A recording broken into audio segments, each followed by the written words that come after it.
wabarakatuh. Waalaikumsalam. Selamat pagi semuanya. Perkenalkan, saya Syahla Farida dari jurusan Kesehatan Masyarakat Universitas Siliwangi. Di sini saya sedang bersama dengan Kepala Puskesmas Panglayungan.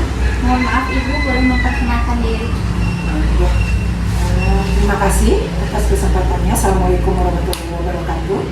Nama saya Dr. Gigi Elidina MN sebagai Kepala Puskesmas Panglayungan untuk memberikan diwawancara terkait dengan program kesehatan masyarakat yang ada di Puskesmas.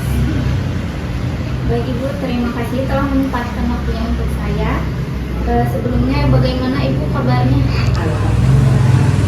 Mungkin kalau boleh tahu Ibu sudah menjabat sebagai Kepala Puskesmas Panglayungan sudah berapa lama? Kalau Kepala Puskesmas dari 2018 sampai 2022 di Puskesmas Mursari, sampai dipindahkan ke sini Maret 2022 sampai sekarang, itu aja ya. Baik Ibu, mungkin langsung saja ke pertanyaannya. Di sini saya akan menanyakan beberapa hal mengenai kondisi kesehatan masyarakat tadi secara umum di wilayah Puskesmas Panglayungan. Mungkin yang pertama saya ingin tanyakan itu, di wilayah Puskesmas ini apa saja masalah kesehatan utama yang sering dialami oleh masyarakat di wilayah Puskesmas Panglayungan? Untuk Puskesmas Panglayungan sendiri ya, yang kalau kita berbicara tentang penyakit, 10 besar penyakit itu sepertinya masih sama untuk kasus semua kota Tasikmalaya atau bahkan Indonesia ya, itu ISPA, kemudian diabetes ya, seperti itu. Untuk penyakit-penyakit yang musiman itu DBD ya, di Puskesmas Panglayungan lumayan tinggi. Karena memang musim-musim DBD itu kalau melihat angka fluktuatifnya itu dia paling tinggi itu biasanya Februari atau nanti menjelang begitu Agustus, kemudian dia turun lagi. Itu hampir ya kurang lebih bergeser bulan-bulan 1 bulan atau 1 bulan maju untuk 1 bulan sebelum ataupun sesudah. Mungkin apakah ada penyakit tertentu itu kasus penyakit tertentu yang menjadi perhatian khusus di Puskesmas Panglayungan? Untuk penyakit tertentu kebetulan ya baru kemarin saya pikir juga semua kota Tasikmalaya kunjungan pada titis itu meningkat tajam untuk bulan kemarin sampai bulan, dan pada titis kalau sudah walaupun belum kita nyatakan, belum dinyatakan belum masuk kategori KMB, kejadian luar biasa, tapi dengan adanya peningkatan yang mencurigakan tadi, kita sudah mengumpulkan, mengerahkan teman-teman yang ada untuk ke lapangan itu dengan mengunjungi sekolah-sekolah yang merupakan sekolah yang binaan Puskesmas Panglayungan seperti itu. Untuk faktor penyebabnya mungkin apakah sudah diketahui? Kalau faktor penyebabkan parotitis ya memang punya virus ya. Virus itu sangat mudah sekali menular, apalagi di suatu kondisi yang padat ya penduduk. Kalau sekolah kan kita bisa, sekolah negeri kita kan bisa ngebayangin ya, satu kelas itu dengan ruangan yang seadanya, ventilasi seadanya, murid itu 35 sampai 45 malahan ya, pasti sangat gampang sekali, apalagi anak-anak yang memang punya imunitasnya rendah, atau juga anak-anak yang kelas kecil itu 1, 2, 3 yang memang secara umum imunitas mereka masih rendah seperti itu. Selanjutnya mungkin apakah ada program khusus untuk ibu hamil, anak-anak atau lansia di Puskesmas? Kalau semua itu yang saya ungkapkan itu pasti ya, kita punya program-program dari pusat sampai provinsi sampai ke pemerintahan kota, kita itu diamanatkan, dan itu adalah SPM ya, standar pelayanan minimal. Nah, kalau untuk KIA, ibu hamil itu ada namanya ANC. ANC itu pemeriksaan sebelum melahirkan. Kalau dulu itu hanya wajib 4 kali diperiksa. Kalau sekarang itu udah 6 kali. Jadi dan kali kunjungannya itu termasuk memeriksakan dengan USG di puskesmas. Jadi puskesmas di Kota Tasikmalaya alhamdulillah sudah semua punya USG, dan dokternya yang meriksa adalah dokter umum di puskesmas yang sudah dilatih khusus untuk membaca USG. Itu alhamdulillah. Jadi ibu-ibu hamil dan gratis kalau mempunyai kartu BPJS ya. Jadi ibu-ibu hamil itu bisa melihat cek USG tanpa harus mungkin ke dokter swasta yang biayanya lumayan murah. Kemudian untuk itu sebelum melahirkan, setelah melahirkan, dan sesudah melahirkan itu juga ada nanti kunjungan ibu nifas namanya ya. Kalau itu juga kita itu wajib kunjungan rumah itu untuk 4 kali ya. If I'm not mistaken ya, sorry, nggak bisa lihat secara teknisnya. Kemudian selain itu kan ibu hamil juga diberi pengetahuan tentang mengurus bayi untuk ibu-ibu yang muda. Tapi jangan salah, walaupun ibu-ibu anaknya 3-4 tetap aja perlu itu ya. Kemudian cara supaya ASI eksklusifnya diberikannya kita tekankan juga 6 bulan itu ASI eksklusif, dan pemberian ASI sampai anaknya 2 tahun disertai dengan pemberian makan tambahan.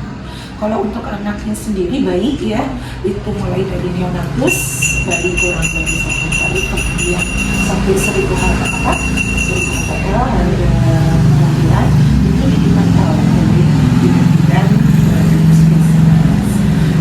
kemudian kesehatan untuk yang di bawah 5 tahun, untuk anak-anak balita, terutama yang balita dulu ya, bawah 2 tahun kita pantau.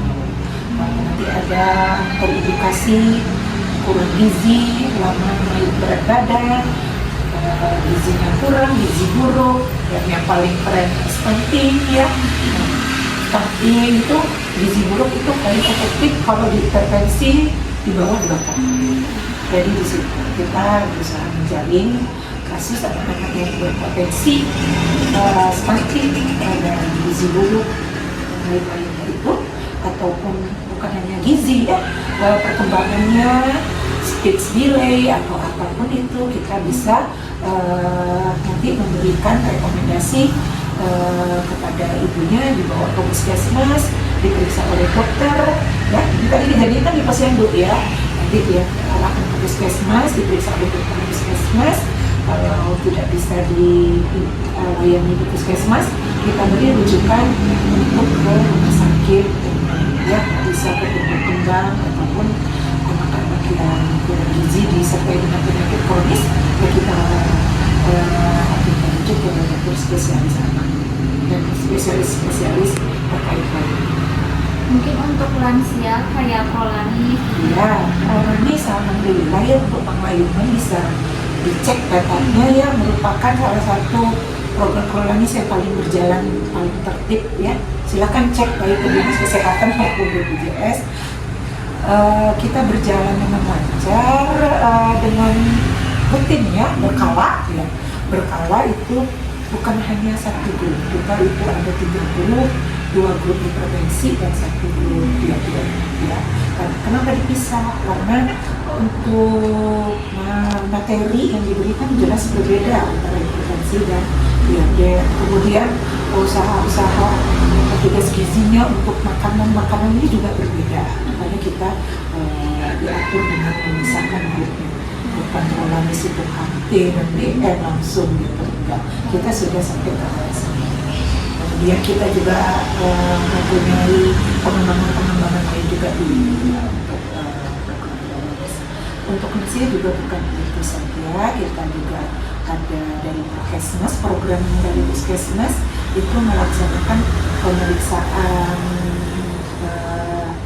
pemeriksaan rutin ya, dan bisa juga jika diperlukan kita mengadakan home care atau home visit.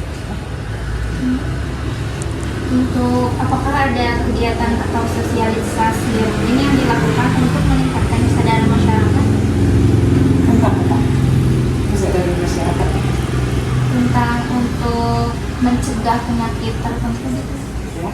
Oh ya, kalau itu ada di ranahnya promosi kesehatan, di mana promosi kesehatan ini sebenarnya lebih ke PHBS ya, pola hidup bersih dan sehat.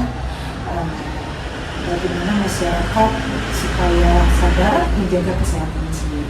Secanggih apapun puskesmas, rumah sakit yang dimiliki oleh pemerintah Kota Tasikmalaya, ketika masyarakatnya sendiri abai sama kesehatannya sendiri, ya nggak akan ya mau digelontor berapa triliun juga nggak akan selesai kalau kesadaran dari diri sendiri itu tidak ada. Itu dimulai dari mungkin menjaga kesehatan sendiri seperti apa. Menjaga kesehatan sendiri mulai dari hal-hal simpel, makanan yang sehat, ya, untuk saya nggak bilang laki-laki ya, perempuan juga banyak ya, merokok kayak apa dihindari, ya bukan dihindari, kalau bisa berhenti ya. Kemudian menjaga kesehatan diri mungkin dengan cara rutin mandi, jangan salah loh, banyak yang males mandi itu terus ada yang Masya Allah ya, padahal itu salah satu basic ya. Kemudian menggunakan pakaian yang bersih, bukan harus mahal kan, tapi bersih dan rapi. Juga seperti apa yang paling simpel, menyikat gigi sebelum setelah sarapan dan sebelum tidur ya. Kemudian membuang sampah pada tempatnya. Jangan gara-gara saya tak punya tempat sampah, saya taruh aja di air. Masukinlah ke tas ya, atau ke kantong. Ketika ketemu tempat sampah, itu kesadaran itu tuh belum.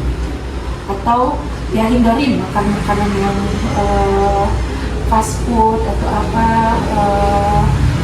ya ultra processing food ya, itu kan banyak sekali sekarang. Kembalilah ke real food ya, walaupun makanannya bukan harus mahal ya. Kemudian makan buah itu juga nggak harus mahal.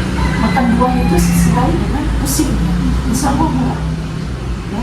Atau seperti yang buah yang selalu ada ya, pisang itu murah sekali, jangan pisang mahal, pisang juga ada kastanya ya, tetapi kan pisang itu sama, mau yang murah atau yang mahal itu kurang lebih isi pisang. Jadi memperhatikan makanan itu dengan basic isi piringku ya, isi piringku itu nggak kayak yang dulu nasi yang banyak terus apa, itu ada komposisinya.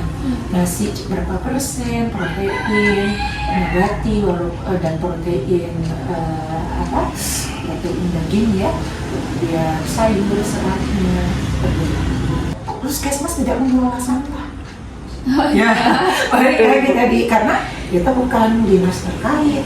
Puskesmas jadi mungkin yang harus ini, tapi puskesmas menangani masalah terkait efek dari penimbunan sampah. Ketika sampahnya tidak dikelola, tidak didaur ulang, tidak diangkat terkait dengan sarananya yang kurang, atau tempat penumpukan, tempat pembuangan akhir yang sudah tidak bisa menampung, di situ ada pasti ada masalah-masalah kesehatan yang akan terjadi di masyarakat, baik masyarakat yang tinggal di TPS sementara ataupun di tempat pembuangan akhir. Jadi puskesmas tidak mempunyai sampah, tapi puskesmas bisa masuk dari tadi itu yang promosi kesehatan, mengajak masyarakat agar kita buang sampah atau didaur ulang, bahan-bahan yang bisa didaur ulang dikumpulkan, pemisahan sampah. Nah, tugas puskesmas di situ. Nah, yang sulitnya di situ ya, sulitnya mengubah pola pikir ya atau perilaku. Itu kan paling sulit. Ya, itu nggak bisa dalam bulan. Ya, satu dasar harusnya juga belum. Itu ya dimulai nanti dari generasi teman-teman, ataupun yang dari nanti kalau kayak saya, anak saya buang sampah itu jangan sembarangan ya, kesehatan yang basic seperti itu. Mudah-mudahan itu ya ada ya saatnya kita masyarakat sadar bahwasanya sangat egois untuk buang sampah itu ke kali, ke sungai, karena apa yang mempengaruhi kehidupan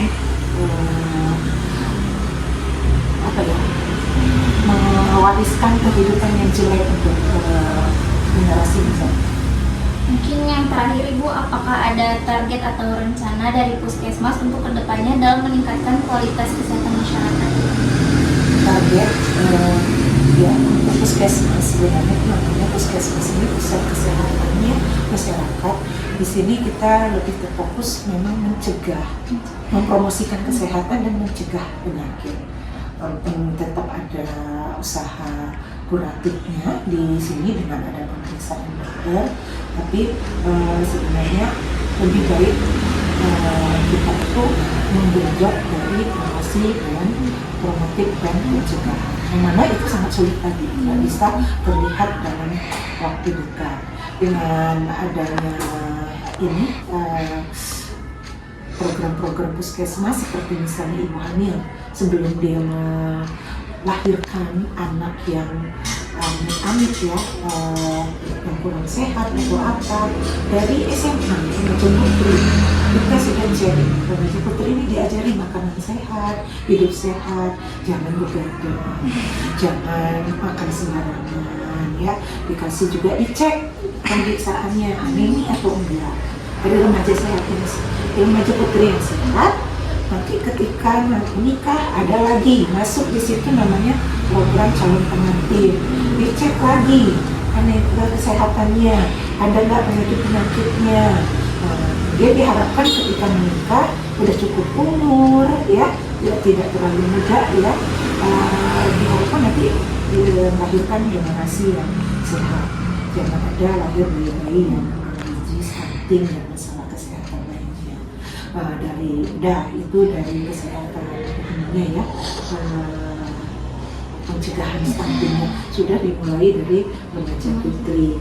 Nanti pencegahan misalnya banjir, itu masyarakatnya yang tinggal di sekitaran aliran air, walaupun bukan mereka yang buang sampah, mereka di situ berkoordinasi dengan lintas-lintas sektor lainnya. Bagaimana kalau memang masyarakat yang masih bandel buang sampah, ya rutinlah bersama-sama bertanggung jawab membersihkan.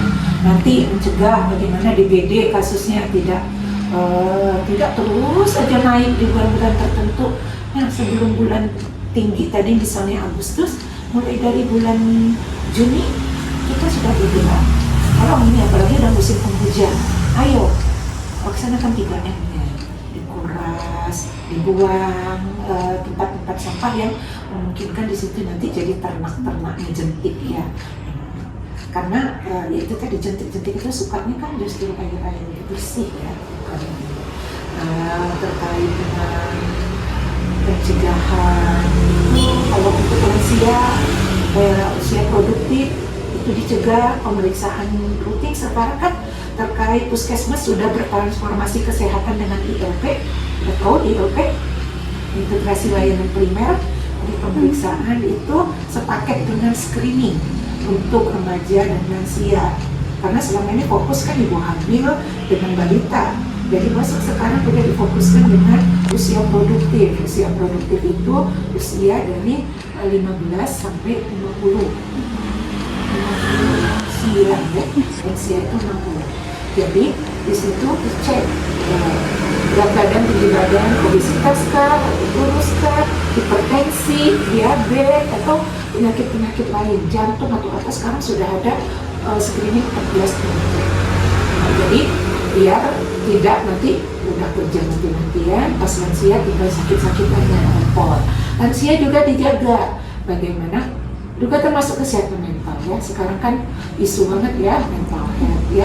Karena kan generasi sekarang dikit-dikit saya mah butuh healing, pusing ini, saya butuh kopi ya, saya reward ya, kerja belum satu moodnya udah. Jadi itu harus kita ini. Mental health penting, ini penting, cuma balance lah dengan produktivitasnya. Untuk lansia mungkin yang nanti post power syndrome yang biasanya punya kegiatan, bekerja di rumah, itu mental health-nya di situ harus kita buat ya, kita diadakan lagi, diadakan komunitas supaya satu hal kita juga terus ada semuanya segala macam, supaya lebih dengan sumber apa sih yang masih bisa produktif walaupun bukan harus bekerja ke kantor seperti itu. Banyak sekali sebenarnya, nggak cukup.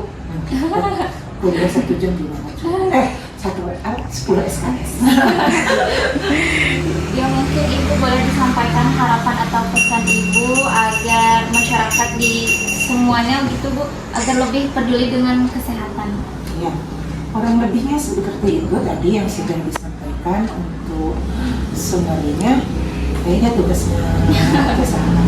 Kalau saya sendiri harapannya bahwasanya banyak masyarakat dan juga lintas sektor sendiri, termasuk bahwasanya urusan masyarakat itu memang kita harus berkolaborasi.